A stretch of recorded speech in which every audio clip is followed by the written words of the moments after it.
Hello, everyone. Thank you for joining me. If you are here, if you're not here yet, when you get here, thank you for joining me. I appreciate it. We are, well, I say we in a corporate sense. We are here on a Monday afternoon at 2:30 p.m. Pacific time. Now, I always just say Pacific time because I can't ever remember which time I'm supposed to say standard and which time I'm supposed to say daylight. So I can't remember if it's in the spring or the fall. I think it's right now it's standard, and then in the spring it'll be daylight savings time. I don't know. Don't care either, but that's why I only say Pacific and not Pacific Standard or Pacific Daylight or whatever it is, because I can never remember what it is.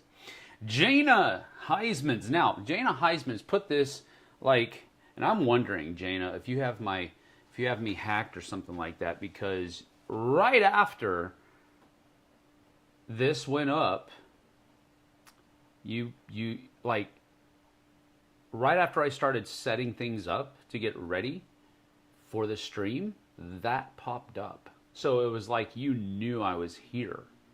But you say you love the new logo. Thank you so much. I love it too. Ricardo Ferreira, he is a graphic designer in Portugal. And he contacted me out of the blue. It's really a providential type thing. And I say that on purpose because we had not been seeking out graphic designers. I had looked at it before and knew the costs involved, and also knew that the channel doesn't have that kind of cash to put into a new logo right now. So when I got the t-shirts in from Sunday Cool for Calgary, the t-shirts are super cool, but the logo that I came up with when I was like half asleep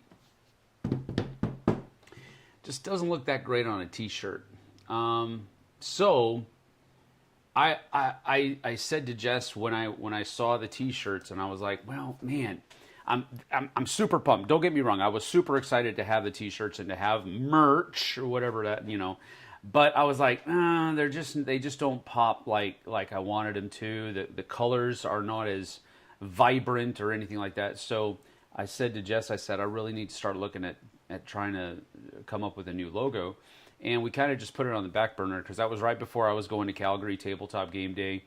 And then I knew I wasn't going to have time coming back before going to PAX. And now that I'm back from PAX, I have to start finalizing some things for an event that I'm kind of spearheading for our local hockey team in February, a board game event. And then we also have our first board game night at a coffee shop in town, where we're going to be kind of not patronizing, but being patrons at the store, at the shop. And it's kind of a mutual agreement. We're pretty good friends with the owner. And so it's just, there's going to be one thing right after another in December. So I knew I wasn't going to be able to get to it until probably next year. And then just out of the blue, a guy contacted me on Facebook Messenger. No, not Facebook Messenger. Yeah, it was Facebook Messenger, and said, hey, boom, I want to, introduced himself and said, I made this logo. I want to give it to you. I'm not going to charge you anything for it, but I want you to have it because I want to help you. I want to thank you for what you're doing for the hobby and for the community and all that kind of stuff. And so I was like, literally heaven sent. So I can't thank Ricardo enough. He did a smashing job. And that was without any input from me, because often when we know what we want, we often get in the way of an artist's natural abilities. And they will often, because I've talked to other artists before, they will often do exactly what the customer wants them to do, and not feel like they have the ability to give better advice and better guidance on what would look better. And so Ricardo just did this on his own. And without asking me about it, without doing anything. And he just said, boom, here you go. I hope you like it. If you don't like it, you don't have to use it. But if you do, feel free. It's yours. And I'm not going to charge you anything for it. I just wanted to help you out. And I was like, dude, you have no idea. And I've tried to express this in an email to him, and I failed miserably, I think, at expressing just how cool of a thing he did for the channel. But so that's why I'm like telling everybody about him, and I want to pass that gratitude, that graciousness along. So go check his stuff out. He does some pretty cool looking things. He does a lot of. He's done some logos for board game conventions. He's done some board game artwork as well. He's done a lot of fashion, like clothing artwork, for graphic design, shirts and all that kind of stuff. So, great stuff. And I can't thank him enough. So, yes, that is the very, very long way to say I love the new logo as well. Tom is here. Hello all. Can only be here for about an hour. That's fine, Tom. I don't think this is going to go for much longer than an hour because I just got back a couple hours ago from PAX Unplugged. So what had happened was I got a flight back last night and had a great time. Actually, one of the best times I've had in an airport. Last night waiting for our flight, because we actually got to play 3 games. It was myself, a gentleman by the name of Armando, and I am spacing. I think other gentleman's name was Isaac, and he is a designer. He's opening up a new game publisher. He's publishing his first game next year. We got to play that game, and then we also got to play Sea Salt and Paper. And then we also got to play NAR. They taught me how to play Sea Salt and Paper because EO distributor up in Canada gave me a review copy when I was up there in Calgary, and I hadn't got it to the table yet. So they were just starting to play when I showed up at the gate. They started over. They taught me how to play Sea Salt and Paper. Fun card game, by the way. And then after we were done with that, I taught them how to play NAR because they hadn't played NAR yet. So it's a pretty cool convergence of things there, because they taught me a game that I had never played, and then I taught them that game that they had never played, and they were both a game that is from Bombix, and is I believe both are going to be released by Pandasaurus here in America. EO distribution is going to be doing it up there in Canada, and they're originally from Bombix. So they both have this really cool color add system where it is a help for people who are colorblind, but it's symbols, like for example, the symbol for red and the symbol for blue are 2 different things. They're almost like triangles that are back to back. And so for purple, it's those 2 symbols together. And then the symbol for yellow is just like a backslash, and then the symbol for blue is another. Well, it's that triangle that I was telling you about earlier. And so you put those 2 together, and that's what green's symbol is. It's a really neat system, and it makes it so much more easy to identify colors without having to see the color. And I just think it's ingenious. You don't have to come up with your own little icon or design for each different kind of color card in your game or what have you. If you just use that system, you don't have to come up with anything, and you just kind of put that in the center of the card, which is where it is on the cards in NAR and in Sea Salt and Paper, and then you just do the rest of the graphic design of the card of your own. I'm just surprised it hasn't happened sooner, and maybe it has. I just don't know about it because I didn't know about this one either, and I really like it. But anyway, it's really cool. Good crap, bad crap. Hello all. Good to see you. Thank you for being here. Vanessa Garrettan, good afternoon. How was the journey home? It was actually pretty chill. Got to, like I said, got to play those games with those 2 gentlemen in the airport, and then a third one. And just a couple of great guys, had a great time doing that. And we were, of course, on the same flight. They were a few rows back behind me, though. So we were able to meet up after the flight was over and then talk a little bit more. And of course, we exchanged information and everything. Hopefully, we'll be able to keep in touch. They're both free. They both frequent Zulu's Board Game Cafe, and Matt just runs a great store. So they knew Matt. They were talking to him at the Game Toppers booth one day after I was talking to Matt, and it was a cool journey home. I did have to stay in a hotel last night.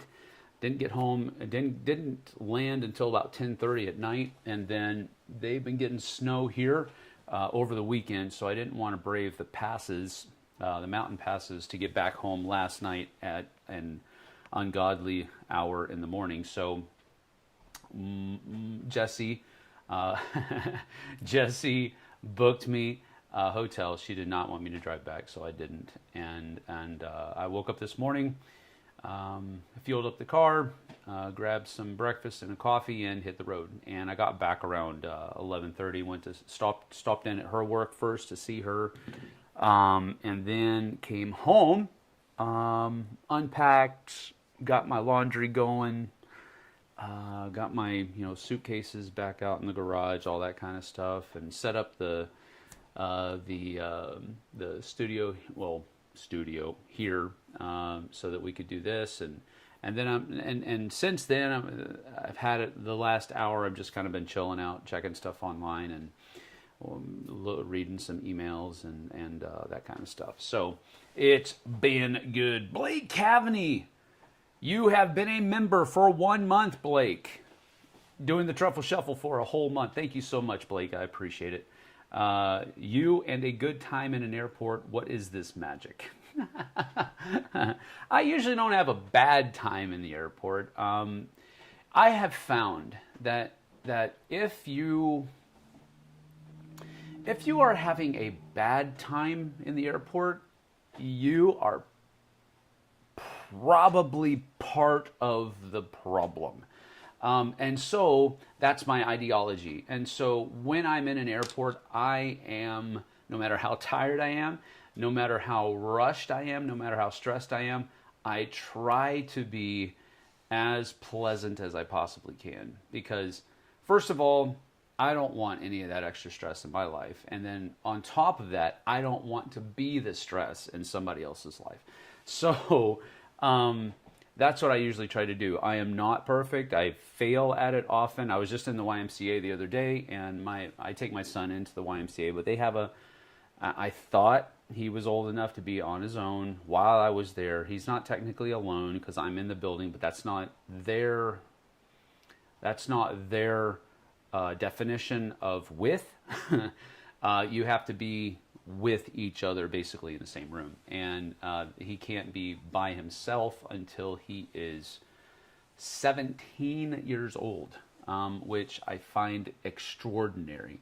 But I was sitting there doing my bicycle, and the guy walks up to me and says, I've been meaning to talk to you. He can't be on his own over there, and I lost it. Now when I say I lost it, I didn't lose it like you see in viral videos. That's not me at all, not even close. If I lose it, you'll know that I'm unhappy, but I'll try to stay very calm, more often than not. And I was very stern with the gentleman, and his name's Edgar, and I went in there and I did what he asked me to do, but I made sure that he understood at least that I was in a respectful way, that I was not happy about the situation. But I went and played. My son was playing basketball, just shooting some hoops, and so I went in there and did that. And then when he was done with that, we went in and we did our weightlifting workout and all that kind of stuff. And before I left, I went and talked to Edgar. I said, okay, what can I do? Because our other two kids, we've put them into a class where they went in for an hour and was one-on-one with a trainer that works at the YMCA. And once you do that, they mark on your account basically that even though you're not of the right age, you can be in there because you've been trained on how to operate all the machinery and all that kind of stuff. And, kind of been given the rules of the establishment. So I said, when is the next class that I can sign Aiden up for that thing? And he told me, and I went ahead and paid the money for it. And we left on civil terms, but the next day I just felt like I needed to apologize to him, so I did. But that's the kind of ideology, that's the kind of mindset that I go into with each day, because you never know what somebody else is going through. So you could be talking to somebody that's having the absolute worst day that they've ever had, and they might be short with you, they might be terse with you, they might be whatever, but it's because they're being put through the ringer. So if you add to that, you have no idea what the repercussions might be, and I just don't want to be those kind of repercussions for people. So I try to have that mindset and just to be as pleasant as possible. So that's a long story short. That is basically what I try to do. I try to have a good time wherever I go, so that I'm not that kind of stress for somebody else. They just put Hanamakoji on Board Game Arena, or Baird Game Arena. I'm giving you a hard time. I can see you're having trouble with your with your keyboard typing right now, Blake. It's all good, brother. Let's see. Vanessa says, I slept 10 hours last night. Wow, 10 hours. Let's see. I got in at 10:30. I think I was back to the Park and Jet by about 11. Maybe a little bit after 11, and then I think I finally pulled into the hotel around 11:30. Finally get settled down and into my room at about 11:15, 11:50, and then kind of got everything pulled out and ready to go for in the morning. And then I started working on the thumbnail for this one, and then I was flipping channels and working on the thumbnail for this video, and stopped on the Sci-Fi channel because they had the Green Mile playing, and that's one of my favorite movies. I'm a big Tom Hanks fan as an actor, and his skill as an actor is just amazing to me, and so I was kind of enthralled with that. So I watched the Green Mile while I was doing that, and there were points where I was like just watching the Green Mile and I forgot I was working on. So that went on for a little bit, and then I answered a couple emails, well, no, I don't know if I answered any emails last night. I don't think I did, but just goofing around maybe.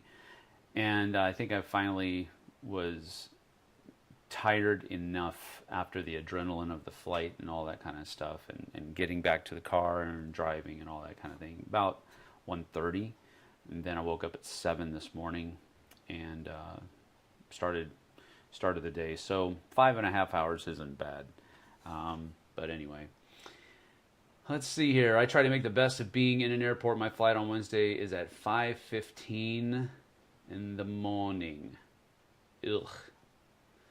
17 does seem a little excessive. I know it used to be younger than that. I thought it was younger than that. But it could be it's 11 to 17. If you're 11 to 17, you can be there, but you have to be with your parent. And I remember thinking back when he was younger than 11, wow, he can't even be here unless he's 11 years old. And now that he's 13, and now he's, wanting to go to the gym, I was thinking, okay, well, he's definitely 2 years in the window, so he can come with me to the gym. And that's what I was thinking. I was thinking, okay, I'm here with him. But their definition of with him means that we are doing the same thing, or at the very least in the same room. and he can't be in the gym while I'm doing exercise machines or whatever. He has to be wherever I am. That's what their definition of with means. And I just didn't realize that. It was a misunderstanding on my part. It wasn't anything that they necessarily did wrong. I just thought I thought I knew the rule, but there was a nuance to the rule that I wasn't aware of. And so that's why I kind of lost my cool a wee bit. But it's all good now. Let's see here. 5:15 is entirely too early. I agree. My flight to Philadelphia was at 5 o'clock in the morning. I had to stay in a hotel the night before, so that I only had to wake up at 2:30 instead of drive from midnight till 3 o'clock. So yeah, 5 o'clock flights are not my friend in the morning. 5 o'clock p.m. is fine. I've also never understood why people get upset with someone for enforcing rules. It's like the person doesn't want to get you in trouble or upset you. They just want you to do what it is and what is and isn't followed. Yeah, I understand that. Absolutely do. And I know that Edgar was just doing his job. Absolutely, you are correct, Blake. Vanessa, yep, this will be the earliest flight I've ever been on. Apparently, Southwest wants their passengers in Denver really, really early. Then I have to catch a connecting flight to Albuquerque. Well, yep. When I was flying there, it was Seattle to Phoenix, Phoenix to Philly. And then my flight back was a direct flight from Philly to Seattle. So I don't know why we couldn't have had a direct flight from Seattle to Philly. That would have been better in my estimation. But it is what it is. I'm not going to complain because I got there and back in one piece. We're good to go. Let's see. It doesn't. Of course, it does depend on, Blake says, how the person enforces the rule. Like if they come up to you and say, hey, just wanted to inform you about the rule, you shouldn't have an issue. You're right. I should not have had an issue. You are correct, Blake. And that is exactly what Edgar was doing. He was very calm. He was very respectful. I was just, I was just out of sorts, and it took me by surprise. So I wasn't really out of sorts that day. Nothing bad was going on. It wasn't that. It was just I'm not a morning person, and I know that sounds like a cop out or an excuse, but from my point of view, it's just a fact. I am less sharp on making sure that I'm trying to be pleasant when in the morning because I'm just not a morning person. So I totally agree with you. I need to get my butt to the gym once I'm done traveling. Well, you don't have to go to the gym. My son wants to do it because he's in football and he wants to start getting stronger and a little bit more healthy, a little bit more lean. But he's not really trying to lose weight. He's just trying to gain muscle and strength. So you don't have to do that in the gym, but it's easier to do it at the gym. And there's a guy that works there that used to be a strength and conditioning coach for like 15 years before he was the head coach for another 15 years of a college football team here in the States. So he's retired from that now, and he's working for the Y as a trainer. And so it's cool that he can go there and be there, and the guy can give him pointers and stuff like that. So you can do a lot of good, healthy things outside of a gym. You don't have to go to the confines. In high school, I was in somewhat good shape. 4 years removed now, not even a little. Well, it is what it is. Life happens. So, PAX, how was it overall? Okay, here we go. You are not a morning person, Sam? Who knew? Yeah, thanks, Jesse. Appreciate it. Okay, so PAX Unplugged. PAX Unplugged, first of all, my only nitpick about the entire convention, and I want to get it out of the way now because I don't want to I want to talk about all the cool stuff that happened, all the good stuff later, was that they had everybody coming through the Market Street entrance, and even the exhibitors were not able to enter anywhere else, which I thought was strange.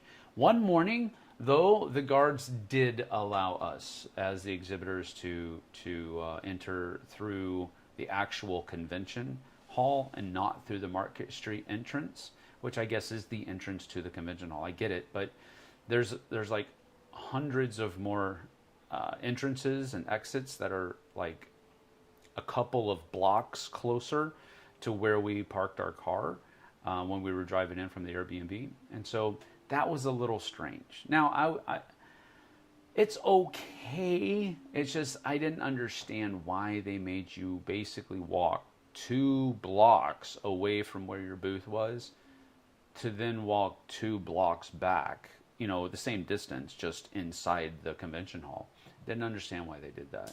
I guess it's a security thing, and I get it. I understand that aspect if that's why they were doing it. But that's not how they've done it in other years, so that I'm aware of at least. So that was kind of strange. But that's the only nitpick I had about it. Only one at all. Everything else is cool, so we can get talking about that now. For me, it was great, Vanessa says, despite the lack of sleep and crazy long days. Yes, that is correct. Now,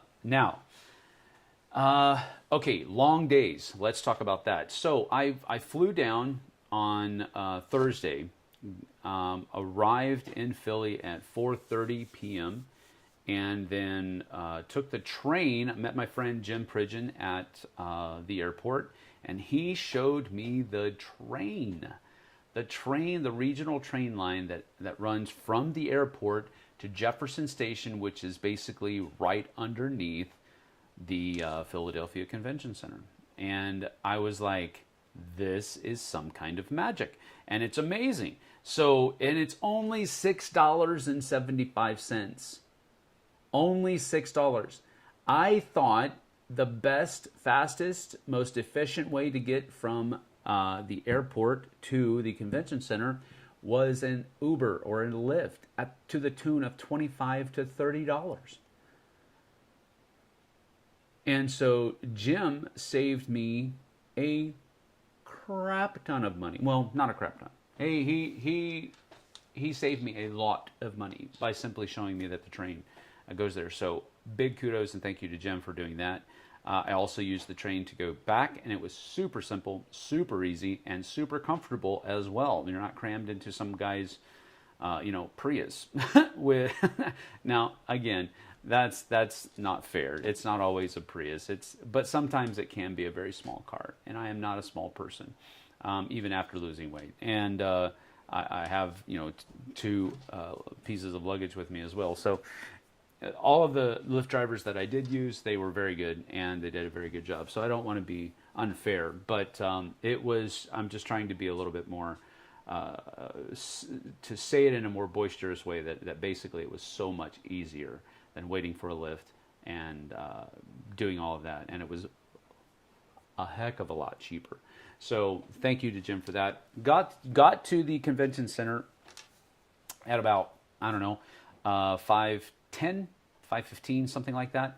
And because the train leaves at 10 minutes to the hour every hour. Well, every 30 minutes, actually. So it leaves every 30 minutes, but that one we were catching left at 4:50, I think. So got my luggage, got to the train, got to this convention center. Found out on the way that our shop, our show kit for Game Toppers, the truck had broken down, and it wasn't going to be there until the following morning, i.e. the first morning of the show. And so that's where we found out. We met for a little bit of a training session with Berkey, and he just went through some of the descriptors and high points that he wanted us to focus on when we were talking with people and that kind of thing. So we did that for a little bit, and at the end of that, they were going to go to a noodle shop in Chinatown, and I was beat at that point. So I just went back to the Airbnb where the Love Thy Nerd guys were already kind of holed up and preparing for the next day.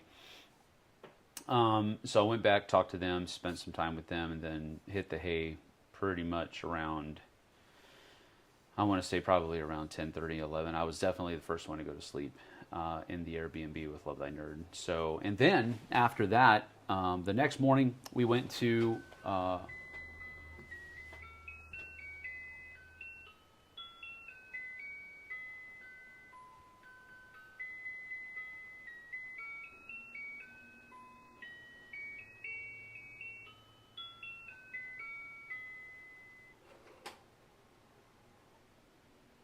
Okay, so that's going to happen every once in a while. Jess has already begun decorating the house, and that's one of the things she's put out. So a little,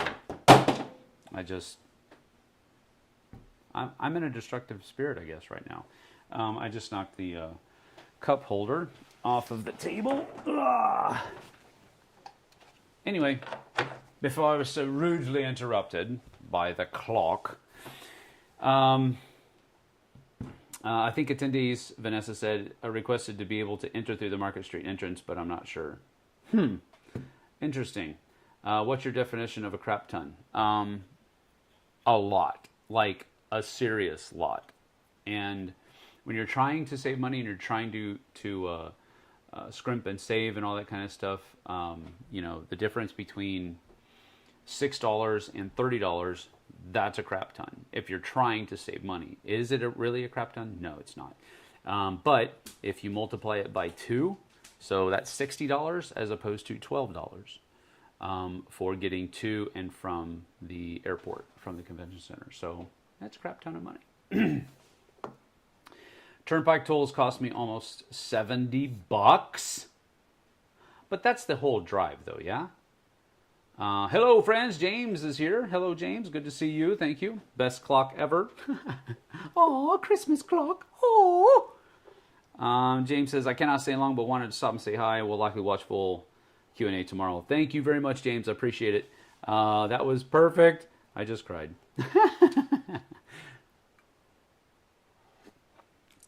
So, what we had to do to get ready for the show, again, our show kit wasn't showing up until 7:30 in the morning. The show starts at 10 o'clock. Nothing of our booth is set up.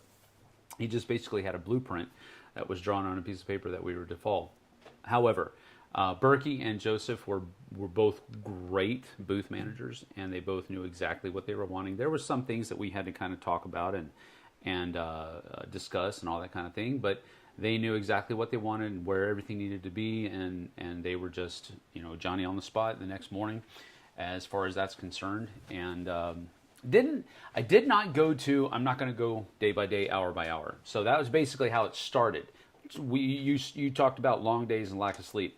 So I got about a good 7 hours of sleep because I had to wake up at 6 o'clock on Thursday so that I could take a shower, get a lift, get some coffee, get something to eat, and then be ready to go at 7:30 at the booth so we could set up. And then from 7:30 to 3, I was working the booth at Game Toppers. Now, Berkey and Joseph are a couple of freaking horses. They both worked the entire day, every day at the booth. And then they just basically had staff. There were 1, 2, 3, 4, 5, I think maybe 6 people altogether that were scheduled throughout the weekend to just kind of be extras at the booth. But Berkey and Joseph were there pretty much the entire weekend, except for when Berkey had to go do other kinds of meetings. He had 3 or 4 meetings that were scheduled throughout the course of the weekend, maybe more than that, 3 or 4 that I knew of. But anyway, it was a good time. Loved getting to see Berkey again. He and I are great friends, and we will continue to be for the foreseeable future. Joseph is a great guy too. He's his warehouse manager, and he knows the products so well. He's a very quiet person, but I view Joseph as meek because he's soft-spoken, but when he is on task, he is on task. So he is very much meek. Meek, the definition of meek to me, and the way I know it, is basically strength under control or power under control. I did a word study on the word in Greek. Biblical Greek and Greek literature when I was in college, and the original Greeks used to use the word that is translated from Greek into English as meek to describe a tame elephant. So that gives you an idea of what they were thinking about when we used when we tried to not transliterate, but when we try to get the same meaning in our English word, that's what they meant. So that's what, to me, that's what meek means. And some people don't have that idea of meekness. Meekness is, shy and timid and all of this other kind of stuff. And the saying goes that meekness is weakness, and bleh. Meekness means that you are strong and you are powerful, but you are controlled and you are deliberate and you are. So that's Joseph in a nutshell. And then Berkey is just boisterous and he knows his stuff and he can rattle off every single detail of every single product that he offers and every single price. His mind is like an iron trap, and he is also so friendly and so. He just wants to help people. So generous, and so it was great working with them. We had a great group of guys too, working as our staff. So and I think there was one lady that was there. Toby's wife starts with an S. I want to say Sorba, or I can't remember, and I'm murdering it, and I apologize, but she was not there often. She was there for one shift. Her shift and my shift did not coincide, so I didn't spend a lot of time talking to her in particular. So I only met her the one time and saw her once or twice other times throughout the weekend. But anyway, let's see here. Pittsburgh to Philly is over 200 miles. Well, yeah. Meek means quiet and gentle. Can also mean submissive. Submissive doesn't mean weak. I'm gonna shut up now. Submissive does not mean weak. That is absolutely correct. Submission is an action. It is it's putting your will and your desires aside for the betterment of somebody else. You're submitting to whatever it is. And unfortunately, there is that misconception of what submission is. So anyway, Joseph is just a great guy. First time I met him was at Origins, and he was kind of a hard nut to crack at first, but now I kind of get it. And when we were talking, he kind of opened up a little bit more this time around. And so it was, that's just the way I see Joseph. But he's a great guy. He also rocks the top hat. Yes, Vanessa, he absolutely does. So I basically worked from 10 a.m. to 3 p.m. each day at Berkey's Game Topper's booth, and then I had basically free time. Board Game Spotlight, Derek Funkhauser, he did want me to do a couple of interviews, which only turned out to be one interview, and then he and I did about a 20-minute video, so you can check that out on Friday night, where we just kind of talked about how the show was going, what we were doing, what we were excited about seeing, and all of that kind of stuff. So he's going to be posting that on Board Game Spotlight here in a little bit, I think. And so I was able to stop and talk to him and get some directives from him. Then I was able to meet up with some people that I had not seen in a long time. Just people that I had met at conventions before. I was able to see Vanessa. Vanessa stopped by, and she brought a couple of groups of people around and able to say hi to them. And I was able to see Vernon Piper again, and of course Jim Pridgeon. I already mentioned him. He's a good buddy of mine from CMON Expo in Atlanta, and but he also went to a lot of the Dice Towers events as well. And so we got to play Blood Rage, and we got to play a little bit of The Witcher Old World. I got to teach them Nar, and they loved it. Vernon's been trying to find a copy of it, and he actually sent me a picture of Knorr, Knorr, which is like a food brand. And he sent me a picture with the tagline that said, "I didn't know this game had so many pieces in it." And it was like, chicken and broccoli, a pasta or something like that. It was a funny picture. Anyway, they liked NAR, and was able to go to dinner with them and Ryan Bruns and Jason Levine. Jason was there working at the Arcane Wonders booth, basically helping them with the Dice Tower Essentials line. So I was able to go, and Ryan works with Arcane Wonders now too. So I was able to go with Ryan and Jason to a noodle shop, and then Vernon, his girlfriend Lauren, who is a very nice person, and I'm glad that they are together. And then one of Vernon's friends that he had met when he was in the Army in Korea, in the Air Force in Korea, a Korean guy named Tex, and I don't think that was his real name, but that was just something that's what Vernon called him, so that's what we called him. And that was a good time to meet. And there was another gentleman that named Carrington. And that was a cool name. Carrington is such a cool name. And I was like, well, do you go by Carrie? And he said, nope. I tried to for a little bit, but it just didn't stick. So I've gone with Carrington the entire time. And I was like, wow, that's cool. So just one of those names you don't necessarily hear. Robert Harris says, I met Berkey at BGGCon years ago and was so caught up in just talking to him that I forgot to give him a math trade item that I owed him. I had to mail it to him after the show. That's funny.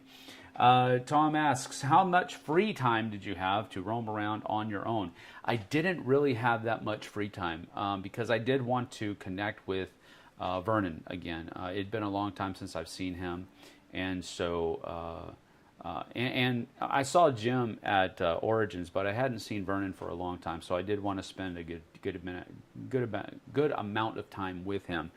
We were good friends from when I was down in Florida, so I wanted to spend some time with him.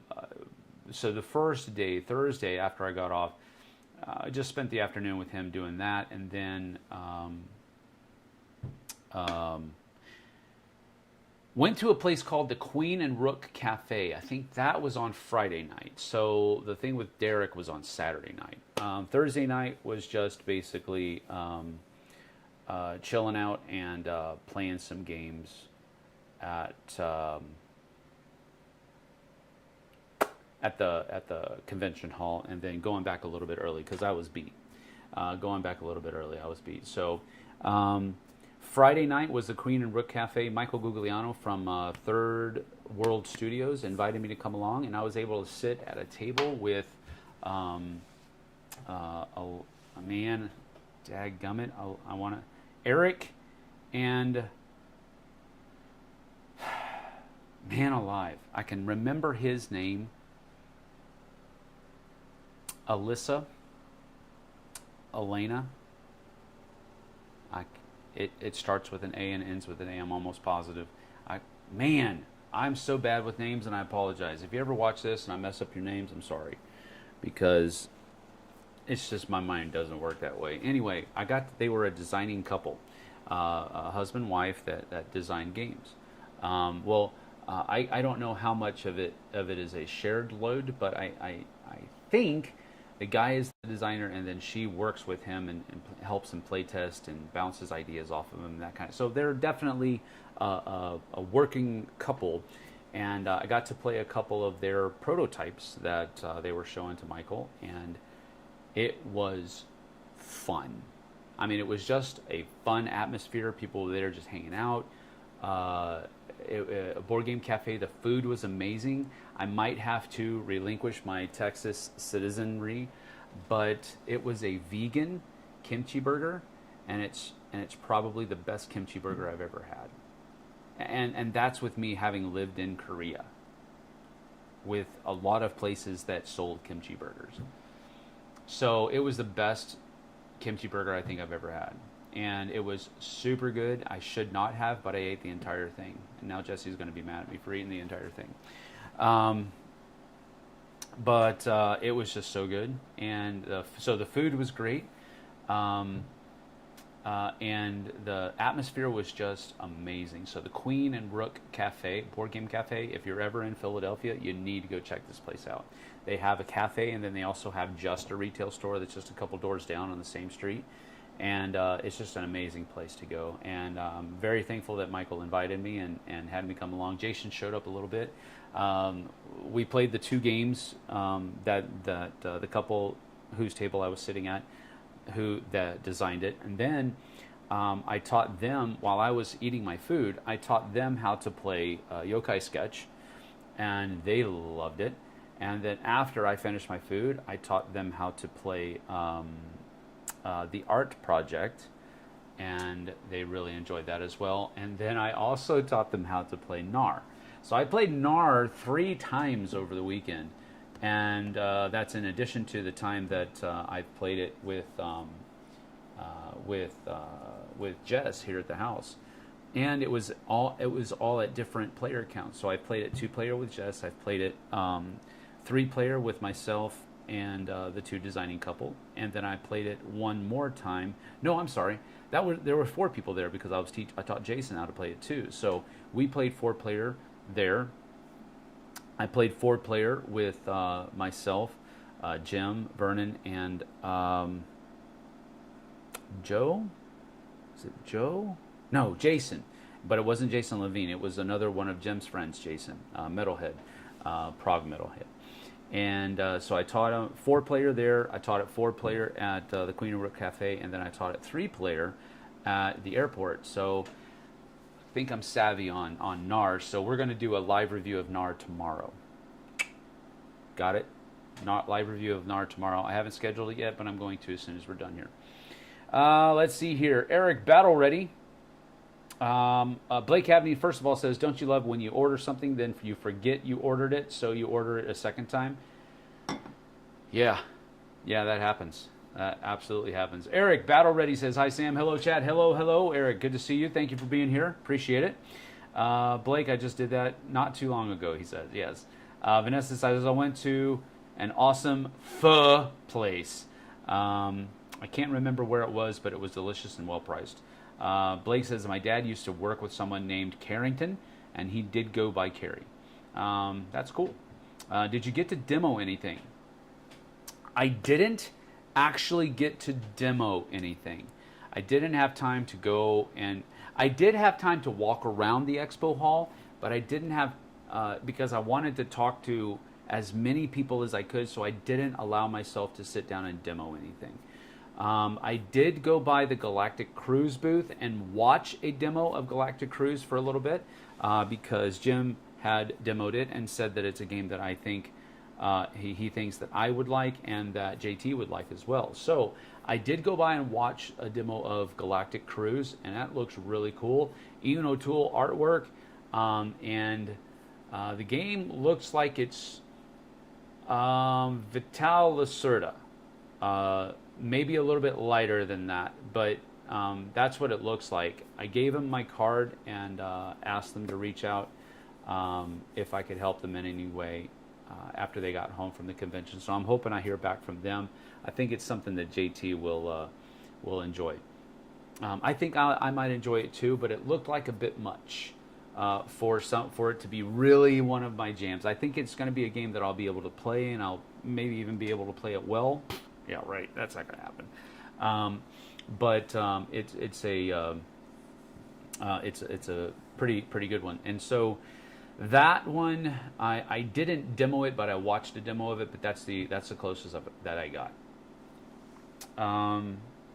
Epic Gaming Night. Roy is here. Hello, Roy. Good to see you. Thank you for being here. This weekend, I am almost positive, not completely positive, but I'm almost positive that JT and I are going to be doing Last Light on our live stream on Friday. So I'll let you know about that. If you can be there, that would be cool. I want you to see us playing it, and maybe if we have any questions or anything like that, you can be there. But it's just an open invitation. Whenever we play a game live, I try if I have the connection, if I have a contact, I try to contact the people, either the designer or the producer or the publisher, to let them know that we're doing it, so that if they want to show up and interact with people in the chat or answer questions that we might have, instead of wasting time flipping through a rule book. Anyway, letting you know that's happening here pretty quick. Let's see here. Vanessa, did you get to demo? I think gotta eat dinner. We'll catch the rest later. Okay, see you later, Vanessa. Take care. Roy's here. Good to see you. There's a pho place here in Tacoma that has a name I shouldn't type in chat. Well, thank you for that, Blake. I appreciate it. You can probably figure it out. Yeah. Sam in the house. I am in my house, bro. That's cool. You want Roy to tell you everything you're doing wrong in the chat, like what happens to Tom Basil? Yes, pretty much. I want to say hi and shout it out. Yes. Hell, it's good to see you, man. Well, it's good for you to be here. I can't see you, but you know how it is. So I did get to walk around a lot. I got to talk to a little bit to Ryan Laukat. I'm going to be emailing him because I told him that I wanted to stop back by and chat, and then I just never had the time because it was, I was at the booth, and then after I got out of the booth, it was bing, bing, bing, bing, bing, bing, bing, bing, bing, and now it's late and I have to go to bed. And I just never got back to talk to Ryan. He is such a nice person. He is such a nice guy, and he's such an amazingly talented person as well. The games that he designs and the artwork that he puts on them, he's just an amazing, he's like almost like a virtuoso. He's just so good at what he does, and it works so well with his board games. So I wanted to really sit down and chat with him a lot more, but I just didn't get around to it. But I'm going to send him an email and try to, maybe I want to get him on the channel. I don't know if he does very many challenges, not challenges, but interviews online, but with video and stuff like that. But I might want to ask him if he'll do that, because he's a very meek person as well, and he's a great guy. I want to reach out and talk to him. I was able to stop and talk to Travis at Queen, and we're going to be working out some things, possibly to start showcasing some of their new city line games. I'm going to have JT kind of look at their line and see which ones he might be interested in, and then talk again to Travis to see what's going on there. Also got to talk to, got to stop by the Monster Fight Club booth, and got to see John's container yard and the ship. The boat, I guess it's what it's called. Maybe, I don't know. Maybe it's a ship, the cargo ship that he has built at the Artel Saurian booth. And I got to say hi to Peter at the Monster Fight Club booth. Got to see Lynn and Dan. Lynn is a great guy that knows Cyberpunk Red Combat Zone like the back of his hand, and so he demos at conventions for them a lot. And then Dan Schilleri is a guy that I worked pretty closely with doing some painting stuff while I was with Monster Fight Club, and he and I are just good friends now, so we keep in touch with each other. So it was good to see them too. And then let's see what else. Stopped by Elf Creek. I saw Brent Dickerson from Elf Creek walking into the convention as I was walking out one day to go. It was Sunday as I was going to go purchase my train ticket, and he was coming into the hall. So I got to talk to him for a little bit, and they're doing pretty good. So that's always good to see. I got to talk to Robert Geislinger from Arcane Wonders for a while, and he's got a lot of neat things that are on the docket for the future. So I told him it warms my heart to see him doing well, and it really did. And so it's good to see him doing there, and to see how far Arcane Wonders is coming. So that's a really cool thing. And it sounds like a lot of sporadicness, but that's kind of my weekend in a nutshell. Not a whole lot of impactful things, but a lot of really fun things. The Love Thy Nerd guys were all great people to kind of bunk up with and see throughout the day, and just kind of, make that connection of, hey, you doing okay? Is there anything I need for you? And that kind of stuff. And then, just kind of like, hey, I see you. Are you doing all right? That kind of thing. And they're all doing really good. Matt and Bubba it was great to see them. Luke unfortunately got a little bit under the weather. I think it was maybe a tad bit of food poisoning, because he just had something that just didn't agree with him well, and that took him out basically all day, about a third of the day on Friday and all day Saturday. He was good to go by Sunday, but it floored him. So I'm glad that he's doing better, and hopefully able to get home safely. Amazon just threw my package at the window. Irish Falcon, good afternoon, Sam. Hello, Irish Falcon, good afternoon. Good to see you. Twister 485, hey, Sam, what are your top 3 Time Stories chapters? Oh, my. Dude, I haven't played Time Stories in so long, I couldn't tell you. I remember, and again, I don't know if they've changed. I think they've changed the system since I've played it, so I don't even know if what I'm saying is accurate now. There was one that had to do with the like some cult in California at one point, and that one was fun. I enjoyed the one that was on a ship, I think in the Arctic. I enjoyed that one, and then I also enjoyed the Egyptian one, and I don't remember the names of all of those chapters, but those are probably the 3 that are the ones that I remember the most, and the ones that I probably enjoyed the most. They were probably, the most thematic for me, but that's just on the spot. If I'm looking at them a little bit more and like analyzing exactly what's in each chapter, I might have a different answer for you, but off the top of my head and from my very shaded memories, that's what I would probably go for. Tom, Z, and Mike did top 10 games we've cooled on, and Tom and Z had Time Stories as their number 1.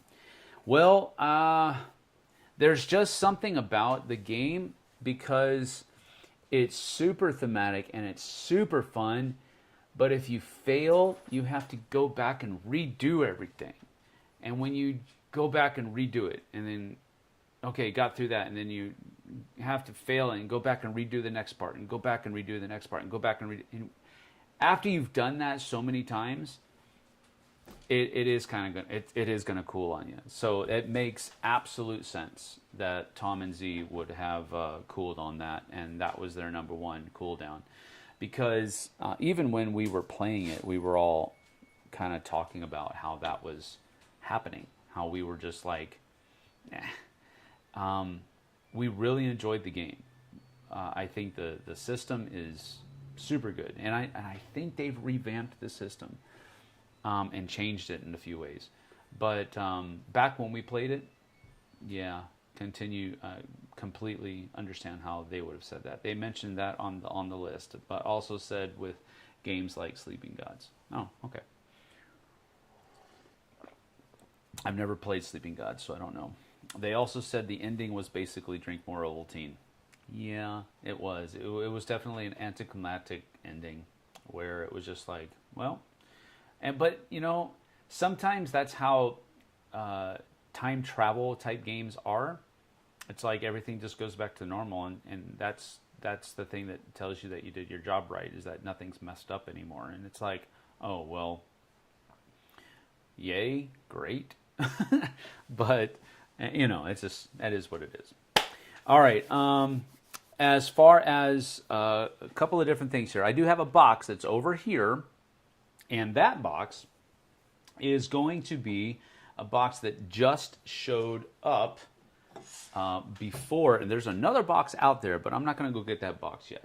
Now, I did talk to a guy, came by and showed me this game, and this is called Dark Tomb from Cause Games, and he showed me this game. This is a game that he designed, and it is basically a dungeon crawler, but I got to show this to you because I'm interested in it, just because I'm wondering how much of a dungeon crawler it feels like.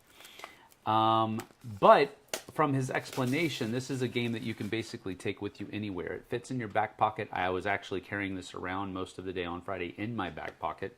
But you kind of get the idea here where you have all of these cards, and these cards are going to be laid out in the thing of the the dungeon and so forth. And again, I haven't read the rules. It's just that he gave me like a 30-second elevator pitch, basically.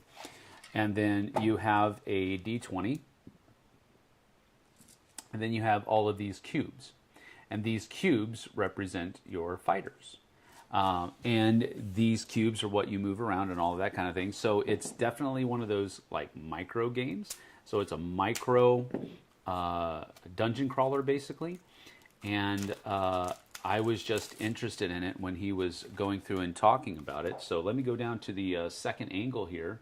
And hopefully you'll be able to kind of see what I'm talking about. So you have your Draven, you have Odin, and then you have Helios, and then you have Aldrich, and then you have these are cards for Draven, for Odin, for Helios, and for Aldrich. Then you have some character turn, Chamber of Decay. So you have some ideas on how the round goes. And then you have all of these different kinds of bad guys. So henchmen, rat swarm, you have some different kinds of like a spear, fire, different kinds of items that you have. And then you also have all of these cards. And these cards are how the dungeon is actually going to be put together. And then, of course, your people are going to start on these different spaces. Where's the other one? There it is. And so forth. And you're going to be moving these people around, and you're going to be entered. I just thought it was a neat... Oh, I'm sorry. I hit that. My chest was itching underneath that, so I hit the microphone. But I just think it's a neat concept. I don't know if I'm going to like the game, but I think it's a neat concept. So I did want to show it off here so that everybody could kind of see one of the cool things that I was able to pick up. And again, he just gave this to me. He didn't have a booth. He wasn't selling it or anything like that.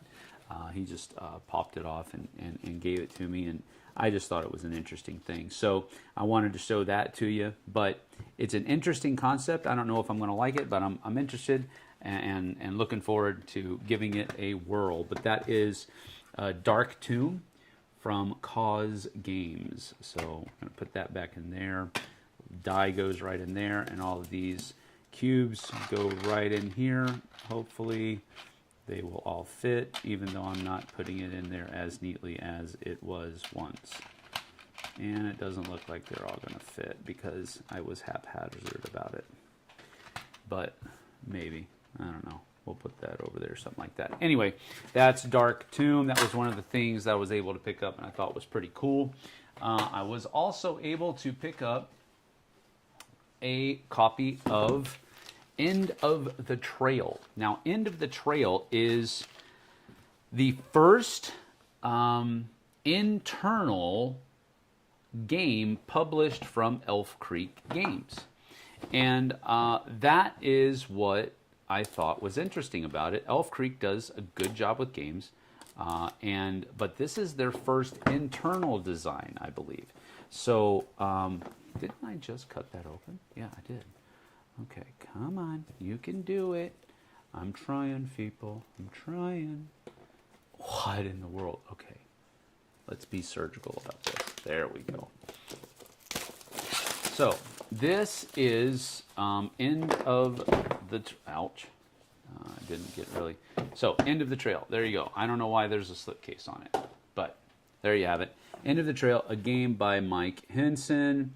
And art by Royce Banuelos and Peter Walken. So it's a very simple game, but it was charming. I'll put it that way. From the description that the lady at the register gave me, it sounded charming. So it has some poker elements in it. Of course, you can see with the cards. And then it has a lot of neat little tiles and so forth. So it's definitely looking like a family weight game, which is really kind of my jam right now because of the situations that I'm finding myself more often than not. And then they also were able to get some deluxe component upgrades and so forth, and a little bit of a outlaw expansion. So I'm looking forward to getting this to the table to see how it plays, because I like the people at Elf Creek Games, and I thought it was cool, so I was able to pick that up. I did purchase this, so that's cool too. So that is end of the trail. A review copy I got, the one, well, I guess two if you count the Dark Tomb one. The second review copy I got was World Wonders from Arcane Wonders, and I was able to pick this up, and Jason actually taught me how to play it on Saturday night. He taught me and Jim how to play it, and so I enjoyed it.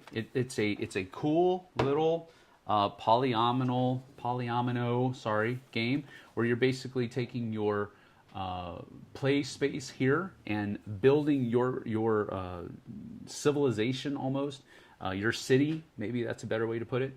And there's two different boards. You can have a lake or you can have a river, so it depends on what side of the board. I think all the players have to play with the same side, but it plays up to 5. And it's a neat little thing where one of the scoring mechanisms is how well you're doing on these tracks. So you push your some of the buildings that you're doing are going to be pushing all of these markers further and further down, and then at the end of the game you're going to get points for wherever the lowest total, the lowest value is. So if you have a 10 in green, a 8 in pottery, whatever that is, and then you have an 11 here, well, then you're going to get 8 points because that's your lowest one. This one up here is your population, so if you get it all the way over here, you're going to get 1 or 2 points at the end of the game, possibly 3 points at the end of the game. If you get here before the game ends, you'll actually end the game prematurely, so that's an interesting thing. But one of the cool things about it was your actions, and your actions is by how much gold you're going to spend throughout the course of the turn. And I thought that was cool too.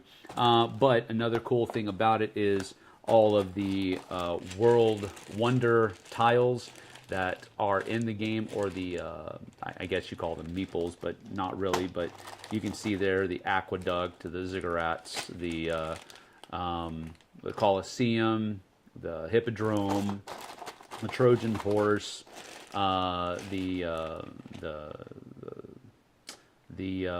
what is it? The port of, I think, Carthage or something like that. There's just really neat things here, and so the component quality is really cool. I enjoy that part of it, but I also enjoy the gameplay. I'm interested to see if Jess is going to like this one. I think she will, and I think she'll enjoy it. She likes tile-playing games, but that's one of the review copies that I picked up, so we'll be talking about World Wonders here in a little bit as well. And then, probably not one of the most wise purchases, because I did not have the room to bring this back. But I bought Jim's copy of Tsukuyomi Full Moon Down, the miniatures version of the game. I already own the standees, that was the original, but I decided to purchase the full miniatures version of it as well. So I have this mat, which I believe is double-sided, and then this is the entire Kickstarter in one huge freaking bag. And so it's like, all right, well, I'm going to have to dig into this. I hope the rule book is down there somewhere. I didn't actually see the rule book, but I'm sure Jim gave me the rule book. But that is Tsukuyomi Full Moon Down, the entire thing in one huge box.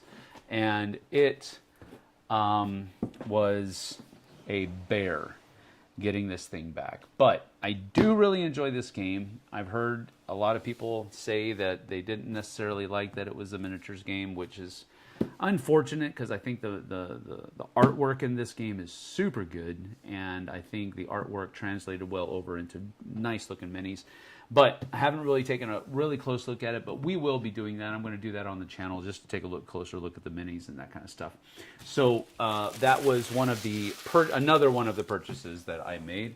And Jim did give me a super good deal on it as well. So I did not break the bank. Pal family. Let's see here. I might have... Okay, so we talked about the Time Stories chapters. Food poisoning is the worst. Yes, it absolutely is. Stoked to see you next month. Yes, I am too, Roy. Can't wait for and my family is super excited for the cruise. So very much looking forward to it. Let's see here. Gotta go. Bye all. See you later, Tom. Take care. Thank you for being here. I know he's already gone. It's in a 10. My dad would love it. My dad loves games in 10s. That's funny. Hey, Sam, here's a question if you need one. Is Connor Bedard the savior of the Blackhawks, and why is your answer yes? Okay. Okay. That's a good question, and thank you for asking it, because I didn't need any questions. I do have one more box to unbox, and then we'll come back for more. But here's my thing on Connor Bedard. The guy is amazing. The guy is a phenomenal player. I just hope they don't put too much weight on his shoulders. He's like 18, maybe 19 years old. He's straight out of high school, and he's a star. They are putting him on lists with Gretzky, for crying out loud. They're saying he's on track to be the youngest player to score 50 goals in a season, and they're putting him on all of these lists, and they're trumping him up so much.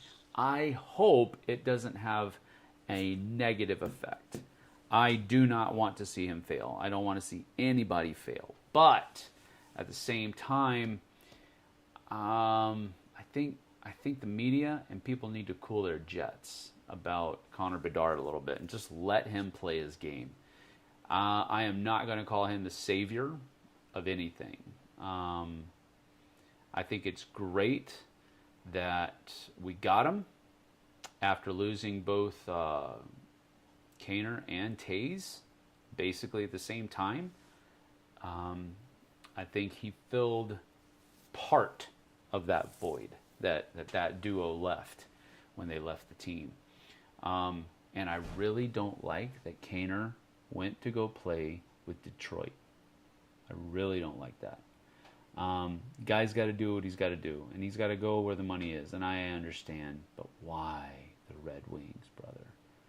Why the Red Wings? The Red Wings. See, I don't even like saying their name. I had one of the deacons of my church in Florida was a die-hard Detroit Red Wings fan, and we used to give each other guff all the time about it. It's fun. Have fun, Sam. I'll keep an eye out for the last live stream. Stoked for you to play the final version. I am too, Roy. Thank you, buddy. Thanks for being here. Let's see. Did Jason win when he taught you how to play it? Well, of course he did. Because Jason wins. Period. Full stop. End of discussion. That is just a fact of life. Even when I was teaching him how to play NAR, he was in last place, and I was ribbing him about it. I was like, Jason's off your game, huh? Jason doesn't know what he's doing. And then, yeah, his engine kicks in, and he blows us all away. So that's just par for the course with Jason. But it's always fun playing with him. He's a great player, and he's a good guy. That's a really good point. Talk about pressure. Super. I mean, I just hope he can stand up to it. I hope he is, and you know, part of that is going to be how he was raised, I think. Not to put too much pressure on his parents, because kids make their own choices, especially when they're starting to make, when they're the ones making millions of dollars. Hopefully he's got a good group of support team that's around him. I hope that his parents are right next to him. helping him make these very difficult decisions and not relying upon some, you know, what are they called? Managers that are that can be, not all of them, I know, but they can just be leeches and they're trying to make a buck off the kid. But I hope that there's managers. Yeah, that's what I said. I hope that he has a support network around him where he's able to weather this and come out on top, because his skill is phenomenal. I hope he doesn't get hurt because he is younger. And, you know, there's some big kids, you know, there's some big guys on the Hawks, and I've already seen some clips of people taking cheap shots at Bedard, and the rest of the Hawks, the veteran players, don't let it go without some type of repercussions, and I think that's a good thing as well. But I think he's a great player, and I'm glad he's got our sweater on. But I'm not going to call him the savior, because that's too much. That's way too much. You can't put a sweater on a 18-year-old kid and call him the savior of a national hockey league franchise. That's just not fair. So I'm glad he's playing. I'm glad he's doing well. I'm glad there's a little bit of a Phoenix Rising feeling that's happening right now with the Blackhawks. But let's not blow it out of proportion. All right, next thing that we're going to do is we're going to open this box that just showed up. And I've already blacked out the address, so you can't see the address. You can't do any of that kind of stuff. But we're going to do that, and we're going to see what this is. I have an idea of what this is, and that's one of the reasons why I'm opening it on a live stream. Now, I am going to take a little bit of a page from Tom's book, and I am going to peek at it before I let you see what it is, so I can make sure it's what I think it is. And if I think it is, and if it is what I think it is, then I'll let you see what it is, but not until then. All right, so give me a little bit of grace here, and well, let's just take a look. Okay, it is what I think it is. So we're going to go ahead and go down to the other angle. Bada bing, bada boom. And we're going to go ahead and show you that it is Dice-Born Heroes. Dice-Born Heroes. This is a game. It is a cooperative dice game. I was able to meet Keith Donaldson. And let's see, where did there it is. I was able to meet Keith Donaldson at Calgary Tabletop Game Day up in Calgary a couple weeks ago, and while I was there, and he was able to teach me how to play Dice-Born Heroes. He's the owner, the designer. He had somebody else do the artwork for him though, but it's a really neat game where you are cooperatively trying to go through and defeat these bosses in a kind of scenario packet kind of way. So each scenario basically comes in kind of like a scenario pack of cards, and they'll have all the information on there, the storyline and all that kind of other kind of stuff. Well, I'm really having trouble with this box. Come on, there we go. Okay, got it out.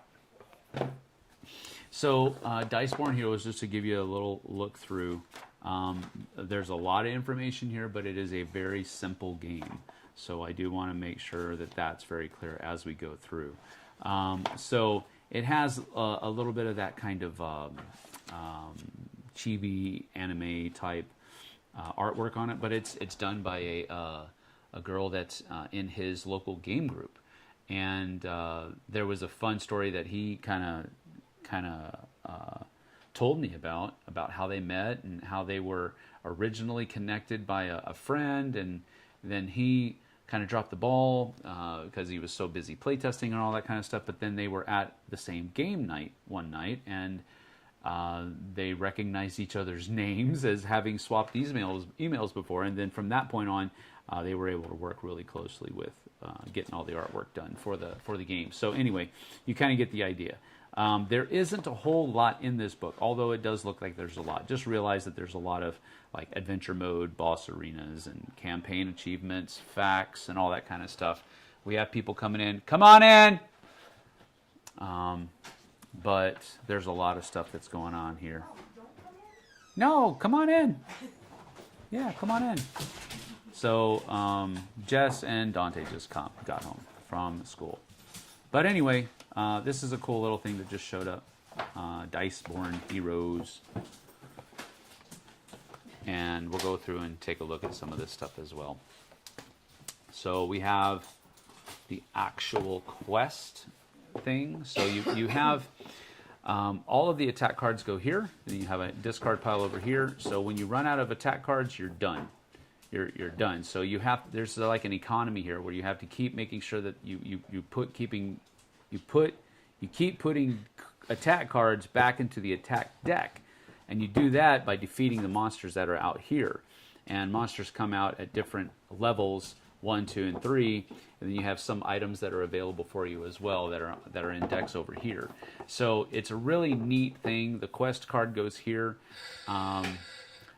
I don't know what that is, but it's basically dice that are your character will give you different kinds of dice that you're going to be able to roll, and your effects will be triggered by these dice. The thing is that the number on the die also determines your initiative in the round. So the lower numbers will fire off weaker attacks.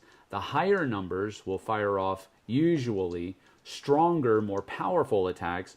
But there's a possibility for you to be hit and to be weakened and maybe even taken out, depending on what's attacking you, before your big attack fires off if you choose to do a higher level dice for it. So it's got a lot of really neat decisions in it, and I like these dice a lot too. They are just regular dice, 6-sided dice, but I liked the translucent color and all that kind of thing. So, and then there's a lot of cards. Here are all of the different scenario packs that come with the game. So that's a cool thing as well. So there's just a whole lot of cool stuff in here, and I'm not going to go through all of the different cards and all of that kind of thing, but I just wanted to show that to you. I was pretty sure that this was what was in this box, which is why I went ahead and opened it on camera. I usually don't do that. I usually try to vet it first, but Dice-born Heroes is something that we're looking forward to kind of diving in here a little bit as well. And yes, all of the different Kickstarter backers were on the side of the box. That is correct. Yes, you did see that. Yeah, so that is good. Hi, Jesse, and hi, Dante. Yes, you did spell that correctly, Blake. Thank you. Let's see here. Tom once accidentally unboxed underwear on a live stream. Yes, I know. That is one of the main reasons why he discontinued opening boxes, and he always checked them after that. Well, I don't know about always, but I know that he had the rule that he was going to be doing that. Anyway, I think that is about it. Don't have anything else that is in there. There are 2 copies of Dice-born Heroes in here. He did send one for JT as well. So I didn't not show you. You want to sit down and join me a little bit? May I? Yeah, you can. You won't have a mic, but we have just sit next to you we and have say hi. we have the mic here. So Jess is here as well. She just showed up. I did. There's hello. Why's the microphone? Flick, flick. Yeah, right. So she just got home from picking up the kids. I did? Well, the one kid. One kid, only one today. Yeah, only one today. Aiden it's his mom's week, so she picks him up from school on her weeks, and then brings him back around. And Daphne on Mondays has things. Things. She has ASL practice. Mm-hmm. and then go straight to color guard practice. Yippee skippy. Yep. They're doing ASL practice for Carol. I can't quit coughing. Cool. Just to let you know, I've been coughing since you left on Wednesday, like constantly. Sweet. That's awesome. I know, super awesome. You just need to stop. Maybe you need to switch from Marlboro to. It's constant. I will go over there so you won't have to hear me cough. What do you have? I don't think he has. He has something. Really?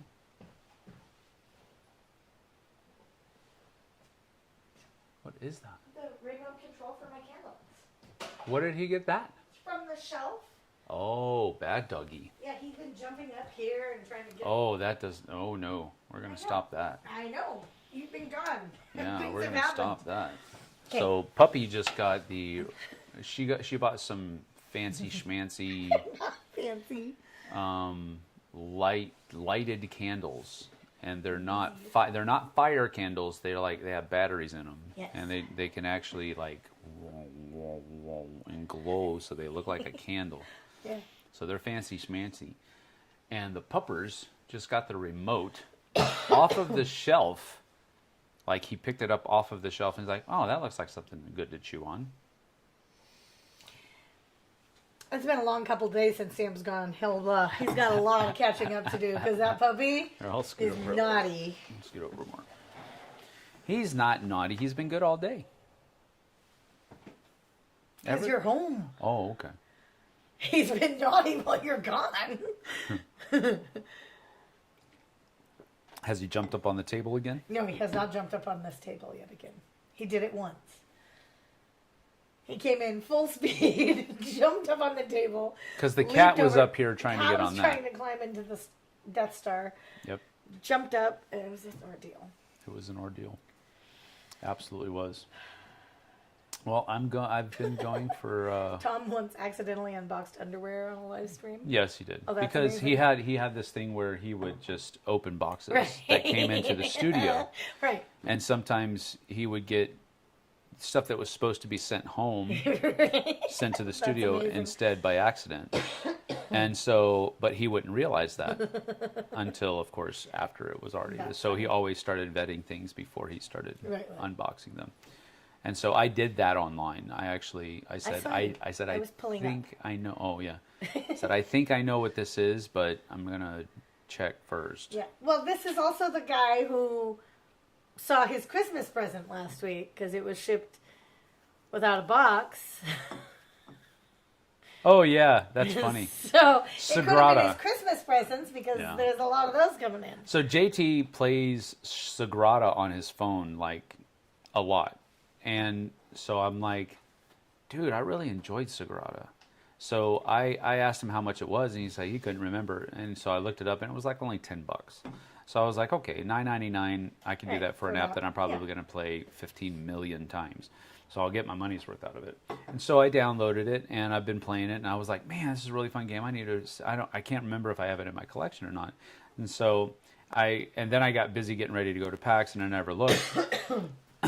And so I look outside one day, and there's Sagrada on the porch with Not in a nice, happy brown box. with the shipping label printed on it, on the cellophane that's wrapped around it, not on the Luckily, actual the box box. wasn't damaged, but Yeah, but I was like, and so I took a picture of it, and then I texted her, hope that wasn't a Christmas gift. And she's like, Yes. it was. it was. It was actually from Dante. Yeah. Yeah, And it then was. we played it that night. Yeah, we played it that night because I'm not one to where it's like, to me, it's the thought that counts. Mm-hmm. It's not the fact that I'm opening it up on Christmas Day. That's not it. The thought is, I got this for you. You know that, and so it doesn't. To me, it doesn't matter. It's a Christmas present. It came early. It's not a surprise anymore, so I'm not going to wrap it up. I told him I would wrap it up and put it back under the tree. No, she was like, no, it's getting wrapped up. I was like, no, we're going to play it tonight. I was like, fine, we're playing it, and then I'm wrapping it. No, that's also not going to happen. Let's see here. One time my dog, mini Schnauzer, somehow managed to get the butter off of the kitchen counter. How did a Schnauzer Mini schnauzers. get butter off of a counter? That sounds like my kind of dog. I know. Pal Family Farm says, nice new logo, by the way. Now so my nice. FOBG hat is defunct. No, it just means you need to get a It's new not defunct.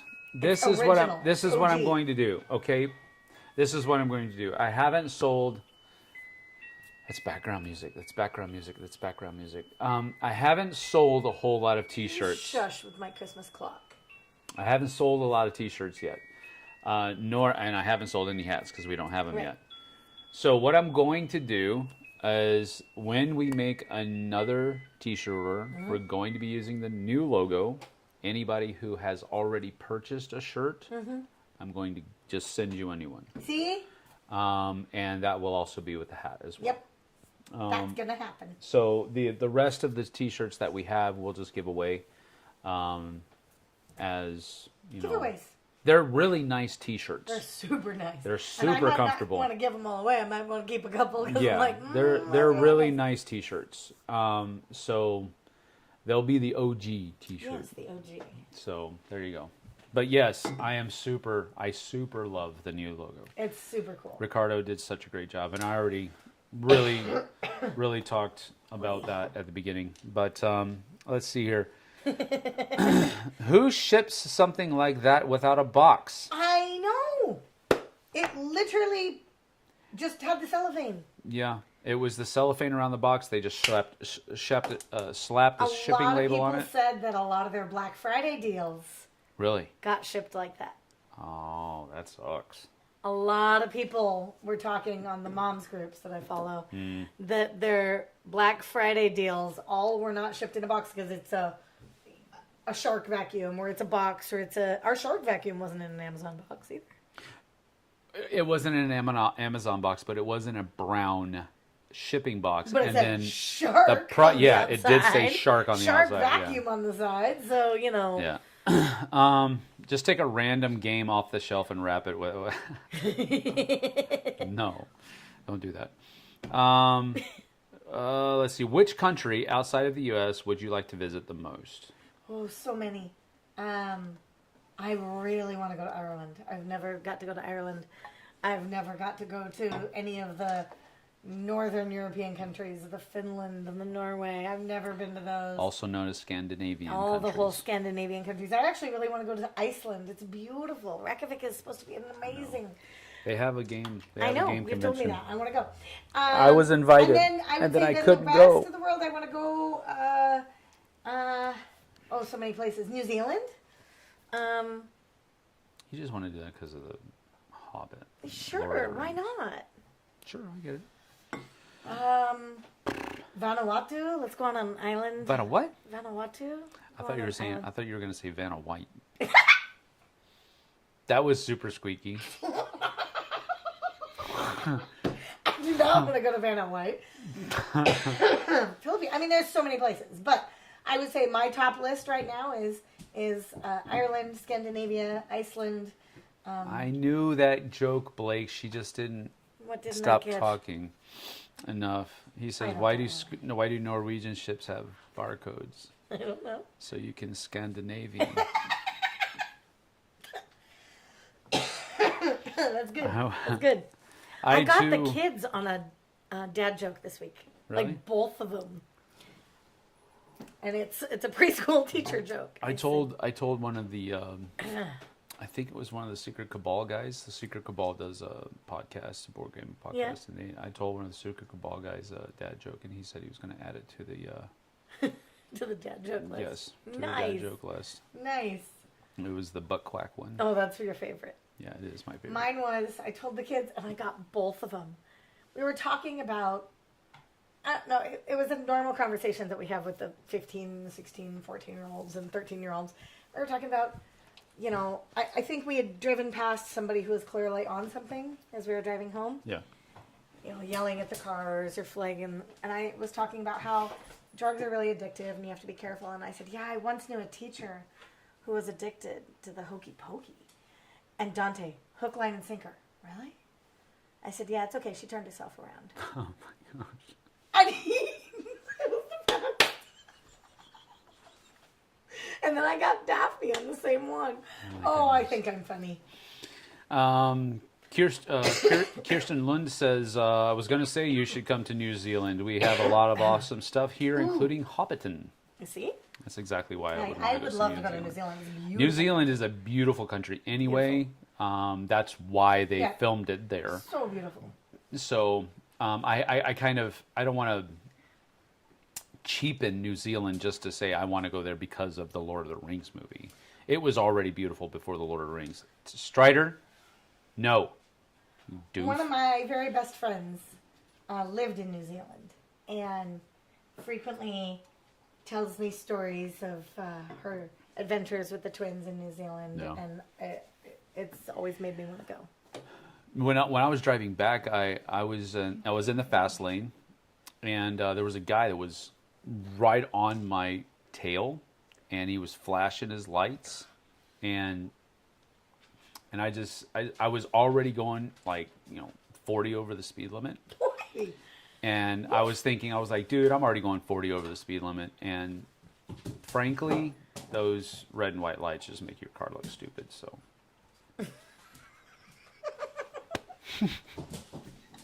I'm not stopping. That didn't really happen. I don't drive 40 over the speed limit. Really?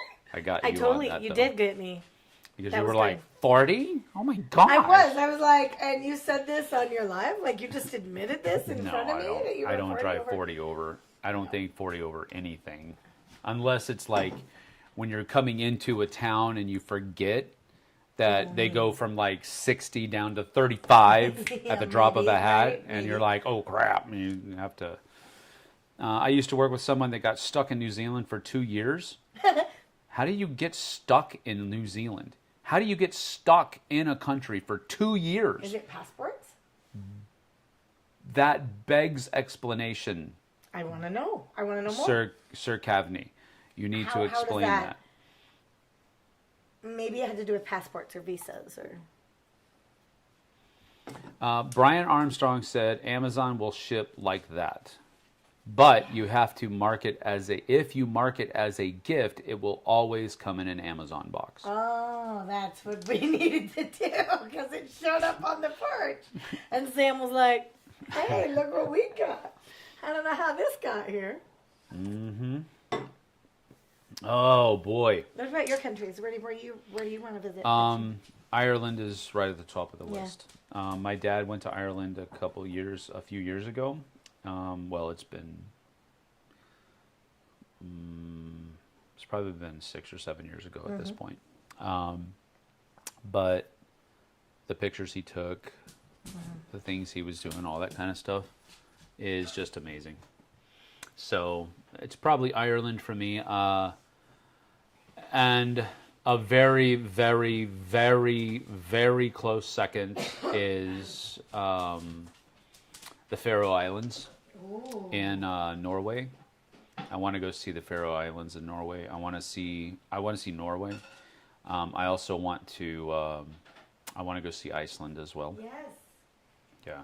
So it's good that we coincide on a lot of that. Isn't that nice?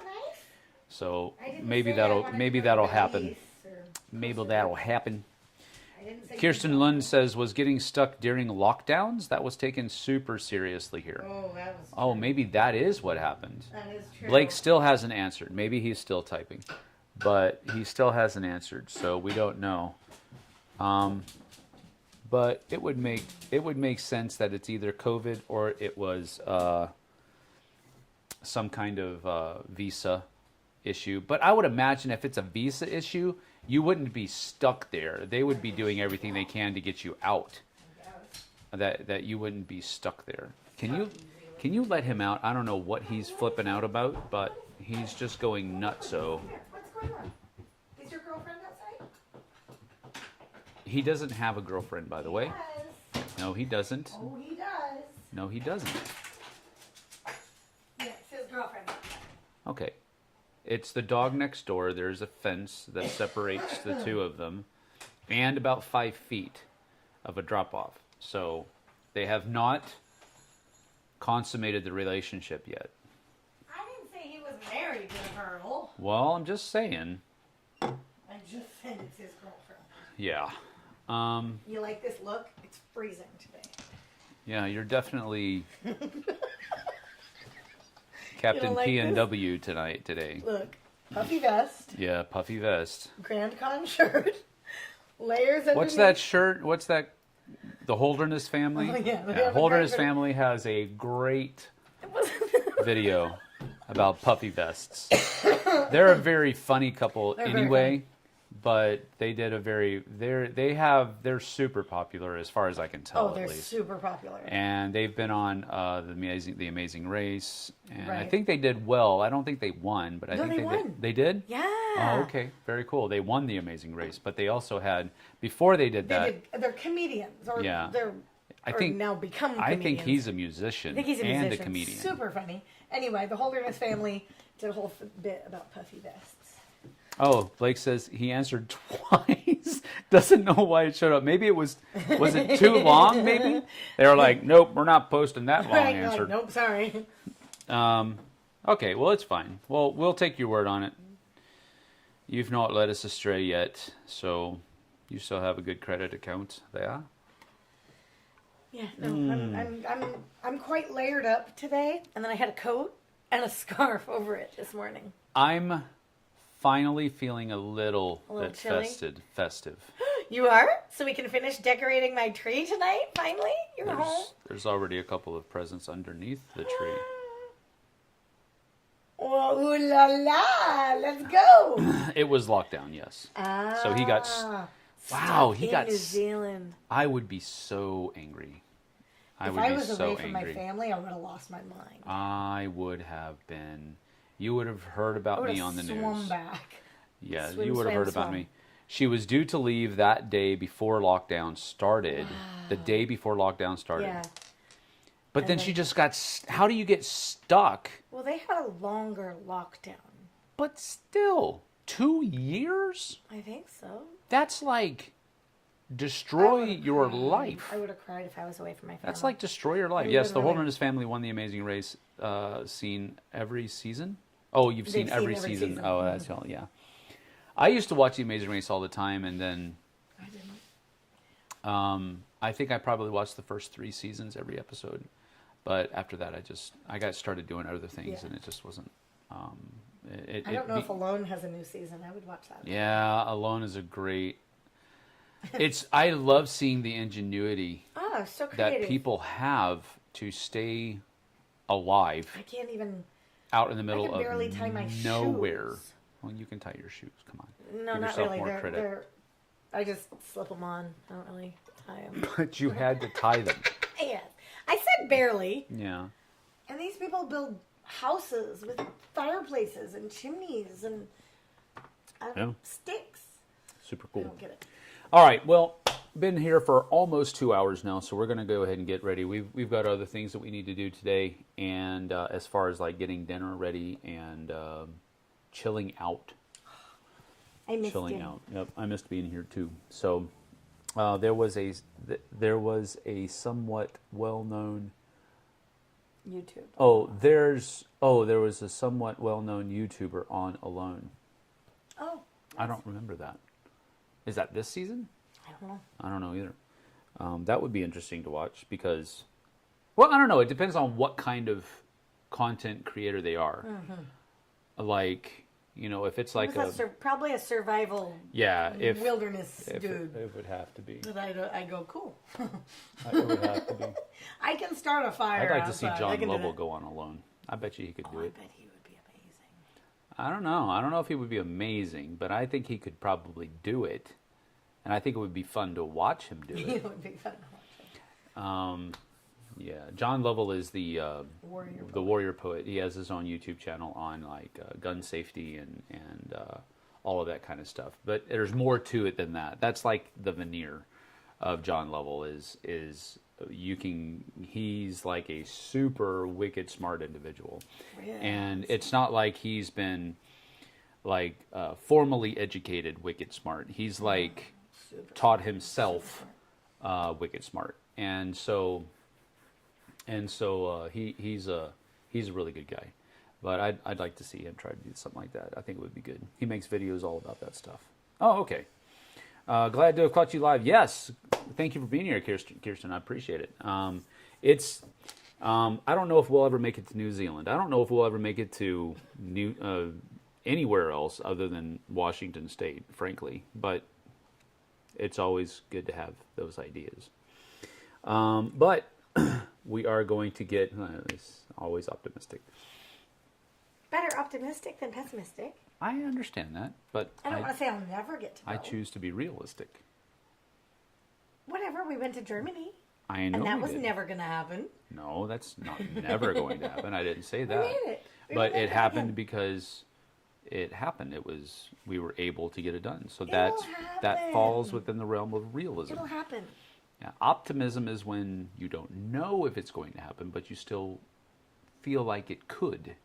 There's hope. That's optimism. That's hope. And I get that. That's great. So why would I not? No, there's nothing wrong with having hope. But if it doesn't happen... I won't be disappointed. I can still set dreams and goals. Sure. Absolutely. Especially traveling. Ricardo Ferreira is here. Ricardo is the gentleman that made our logo. Thank you so much. Yes. It is so perfectly lovely. Ricardo, this is my wife, Jessie.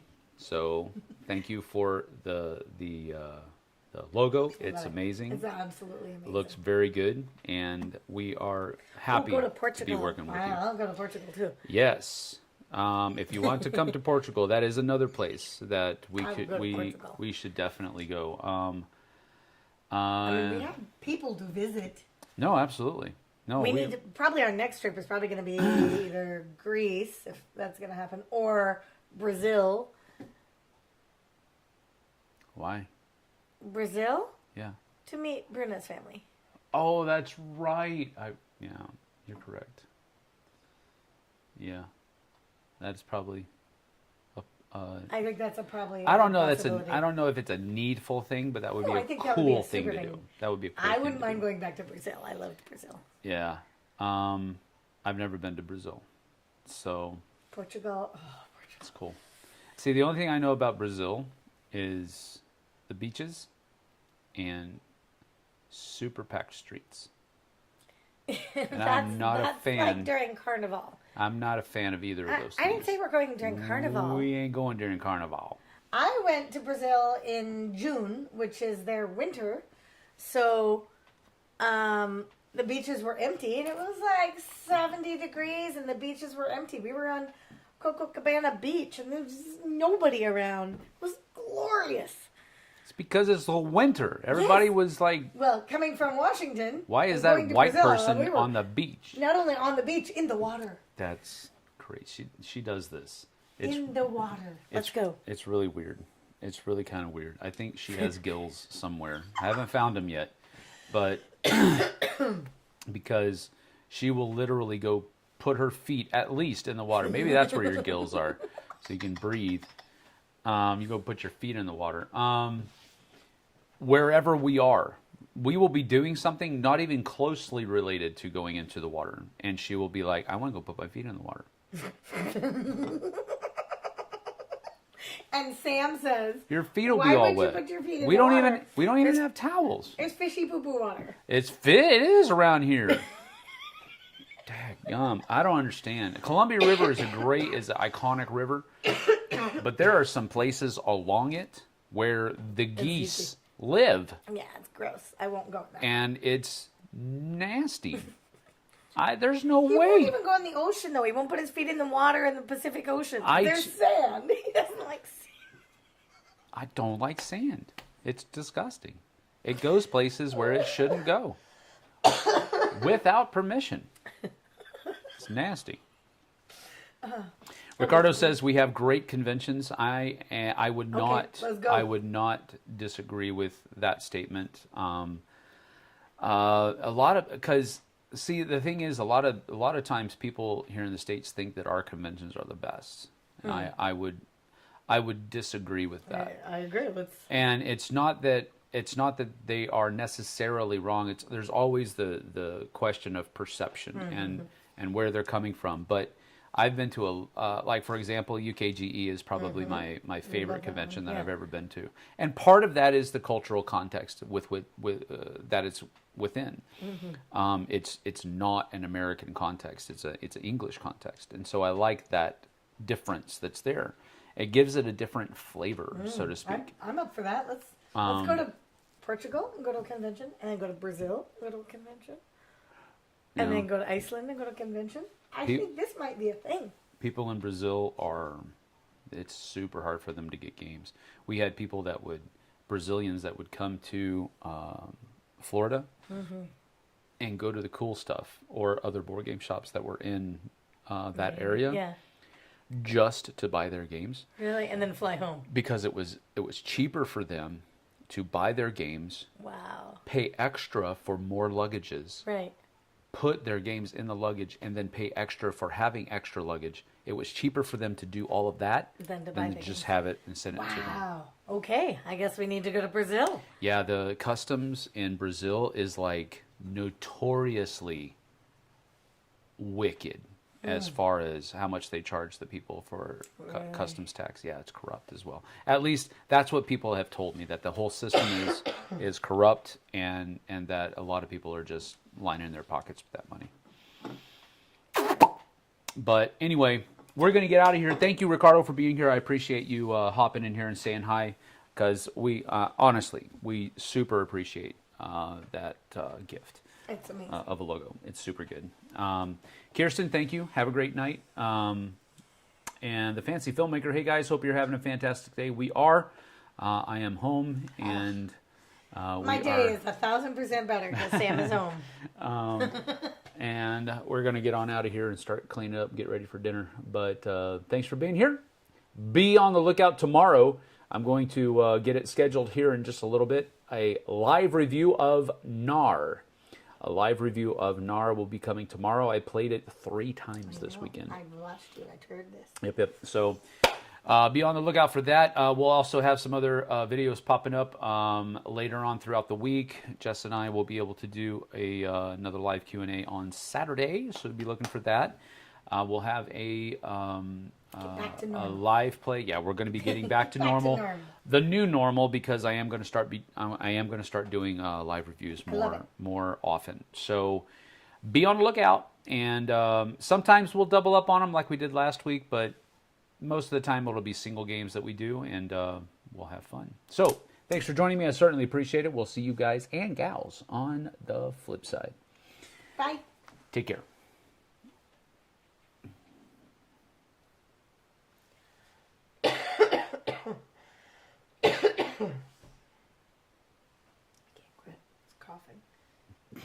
I can't. It's like the more I try to stop, the more I cough. All right, that should be done. Sorry to jump on, but I was like, no, I'm here. You're I'm fine. going to be here. Yeah, you're absolutely good. Oh, look at you. You got big old stuff.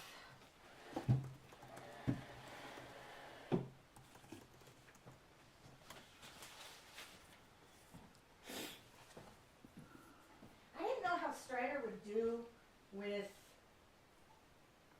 the presents. So I hadn't put any under because I wasn't sure. But you're